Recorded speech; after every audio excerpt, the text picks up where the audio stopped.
বৌমা, আজকে রাতের খাবারটা দিলে না? ওহো, আপনার কথা তো ভুলেই গেছি। আমরা সবাই বাইরে খেয়ে চলে এসেছি, তাই আজকের আর রান্না হয়নি। তারপর বৌমা কৌটো থেকে দুটো বিস্কুট বের করে বললেন, এই নিন, এটা খেয়েই শুয়ে পড়ুন। সীমা দেবী তখন বললেন, রাতে এই দুটো বিস্কুট খাবো বৌমা? আর কিছু নেই? আমার তো খুব খিদে পেয়েছে। বৌমা বেশ রাগী স্বরে বলে, আপনি কি বলতে চান আপনার জন্য কি আমি এখন গরম গরম ভাত আর মাছ ভাজা করে দেব নাকি? না বৌমা, আমি সেটা বলিনি। আর দুটো বিস্কুট হলে ভালো হতো। না না, আর হবে না। আপনি এখন যান তো এখান থেকে, বেশি জ্বালাবেন না। খুব ক্লান্ত লাগছে, বিশ্রাম নেব। যান এবার। বৌমার মুখে এমন কথা শুনে সীমাদেবী দুটো বিস্কুট নিয়ে চলে গেলেন। পরের দিন দুপুরে সীমাদেবী একটু বেশি ভাত চাইলেন। সীমাদেবীর বৌমা বলে, না, ভাত হবে না। এই বয়সে এত ভাত কি করে খান? একটু কম খেতে পারেন না? বৌমা, সেটা নয়, গতকাল রাতে তো সেরকম কিছু খাওয়া হয়নি, তাই খুব খিদে লেগেছে গো। দাও না বৌমা দুটো ভাত।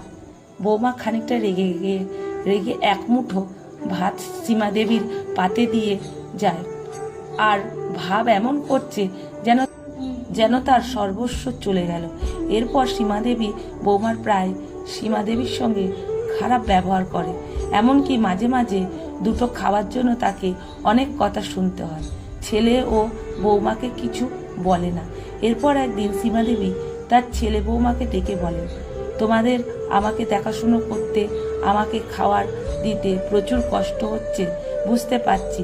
তাই ভাবছি আমার যা বিষয় সম্পত্তি আছে আমি সব বৃদ্ধাশ্রমে দান করে দেব, এবং আমি নিজেও বৃদ্ধাশ্রমে চলে যাব। মায়ের মুখে এমন কথা শুনে ছেলে বৌমা যেন হতবাক হয়ে গেল। ছেলেকে দেখলাম বৌমার উপরে চোখ রাঙাতে লাগলো। তুমি মাকে একটু ভালো করে দেখাশুনো করতে পারো না? এবার থেকে বলে দিচ্ছি, মায়ের খেয়াল রাখবে, মায়ের যেন কোনো কষ্ট না হয়। ছেলের তখন মাকে বলে, মা, তুমি আর 1 মাস আমাদের সঙ্গে থাকো। যদি দেখো তোমার সঙ্গে খারাপ ব্যবহার হচ্ছে, তাহলে তোমার যা ইচ্ছা তুমি করো। সীমাদেবী তখন বলেন, ঠিক আছে, আমি 1 মাস তোমাদের সময় দিলাম। এরপর সীমাদেবীর সুখের দিন কাটতে লাগলো। খুব একটা আর কষ্ট হলো না, কারণ সম্পত্তির ব্যাপার বলে কথা। আসলে আমার মনে হয় মা বাবার যত আর্জি ধন সম্পদের, মৃত্যুর আগে পর্যন্ত কোনো ছেলে মেয়েকে দেওয়া উচিত নয়। তাহলে হয়তো বৃদ্ধা বয়সটা একটু হলেও সুখের কাটবে। কলমে সুষমা বাগ প্রধান, পাঠে অনিতা ভট্টাচার্য।